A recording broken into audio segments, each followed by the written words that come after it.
1936 সালের 19 জানুয়ারি বগুড়ার বাগবাড়িতে জন্ম জিয়াউর রহমানের। 71-এ কালুরঘাট বেতার কেন্দ্র থেকে বঙ্গবন্ধুর পক্ষে দেশের স্বাধীনতার ঘোষণার কথা বলে তখনকার মেজর জিয়া প্রথম পরিচিতি পান এদেশের মানুষের কাছে।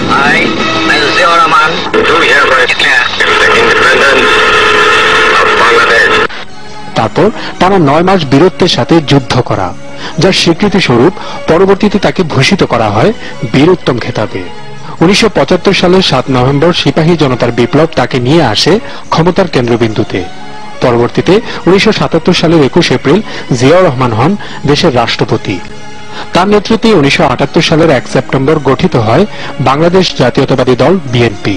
তার 19 দফা কর্মসূচি তখন দেশে ব্যাপক আলোচিত হয়, যার মূল লক্ষ্য ছিল দেশে দ্রুত সামাজিক ও অর্থনৈতিক পরিবর্তন সাধন করা। খাদ্য উৎপাদন দ্বিগুণ করতে হবে, কেবলমাত্র দ্বিগুণ করতে হবে। 3 গুণ করা যায়, কিন্তু কেবলমাত্র দ্বিগুণ করতে হবে। এখন 2 নম্বর, সমস্ত রাস্তার 2 ধারে ফলের গাছ লাগাতে হবে। শহীদ রাষ্ট্রপতি জিয়াউর রহমানকে খুব কাছে থেকে যারা দেখেছিলেন তাদের একজন প্রবীণ আইনজীবী ব্যারিস্টার রফিকুল হক। তার মতে, সময় কিংবা প্রেক্ষাপট যাই পরিবর্তন হোক না কেন, মানুষ জিয়াউর রহমানকে স্মরণ করবে। দেশের অনেক ভালো কাজ করে গেছেন। মার্শাল হচ্ছে কি, মার্শাল গেল কি, 7 অ্যামেন্ডমেন্ট গেল কি, এগুলো আই এম নট কনসার্ন। এবং দেশের সাধারণ লোককে যে সময় তারা এটা নিয়ে বদল করে না, তারা তো দেশের কাজ কি করেছে সেই সময় জিয়াউর রহমান অনেক কাজ করে গেছে।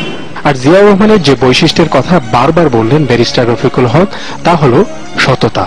আমার একবার ধারণা না, আমি একবার জোর করে বলতে পারি, ব্যক্তিগত জীবনে অসম্ভব অনেস্ট ছিল Ziaur Rahman. Ziaur Rahman was very very out and out honest man. ওনার যে নীতি ছিল, ওনার যে প্রিন্সিপাল ছিল, ম্যান অফ ইন্টিগ্রিটি, অনেস্টি, সেটা তার সাকসেসররা বা তার পার্টিরা কন্টিনিউ করতে বলেছে বলে আমার মনে হয়।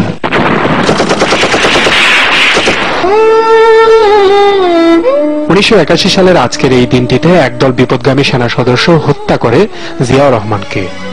এদেশের মানুষের কাছে অল্প দিনেই তিনি যে গ্রহণযোগ্য হয়ে ওঠেন তা প্রকাশ পায় তার মৃত্যুর পর এই জানাজার মধ্য দিয়ে।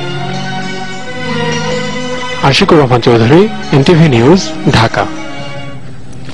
শাহাদাত বার্ষিকী উপলক্ষে